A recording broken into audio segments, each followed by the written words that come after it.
L'œil était dans la tombe. L'œil était dans la tombe et regardait Caïn.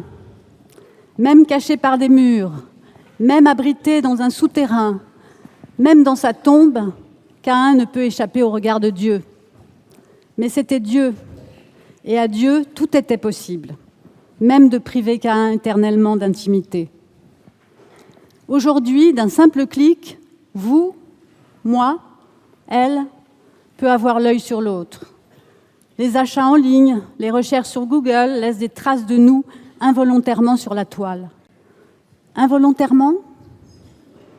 Mais c'est notre volonté d'exhiber notre intimité au regard des autres. Sur Facebook, Twitter, Instagram, table de dîner, vacances de rêve, bouquets de fleurs, pulvérise parfois la décence.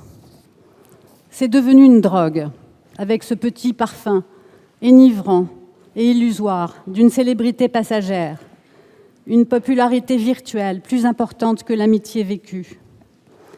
Encouragée par le nombre de cœurs, de likes, de bravos, de followers. Voilà l'intimité, espace protégé des intrusions extérieures, ouverte à tout vent. Cette longue conquête, qui semblait être un acquis de l'histoire, est désormais malmenée, menacée, surveillée, se comparer, dénigrer, admirer, révéler, divulguer. Vitales ces révélations, quand il s'agit de rompre le silence des victimes de viol ou de harcèlement, #MeToo, de crimes sexuels, de femmes, d'enfants, d'atteinte à la démocratie. Malsaines, dangereuses, quand elles inondent et salissent la toile de fake news et d'infox. La vie privée est-elle devenue un concept suranné ? Nous sommes sous vidéosurveillance, géolocalisés, hyper connectés.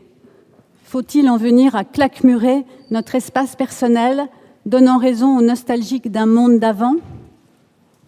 Étonnante société, où l'on poste sur son mur, son wall, 1000 indices personnels que l'on donne à voir tout en revendiquant la liberté de protéger son intimité, mais où l'on assiste un peu partout dans le monde, chez nous, ailleurs, à l'édification de frontières, de murs, de vrais murs cette fois, en béton, en barbelés, renforcés par des technologies les plus pointues. Là, on se ferme pour empêcher l'autre, l'étranger, de pénétrer dans son intimité. L'intimité respectée n'est pas fermeture. Elle permet d'engager une relation, de partager sa vérité avec un autre, celui que l'on désigne, celui que l'on se choisit. Sans cet accord, l'altérité devient trahison. Sans cette option, elle devient solitude. Bonjour à tous, je suis ravie que vous soyez là pour vous présenter ce colloque dont le thème est « Intimité en danger ». Beaucoup de pistes de réflexion vont être explorées au cours de ces journées. C'est un sujet qui est en train de bouleverser notre vie, de chambouler notre façon de voir et de déranger notre rapport aux autres.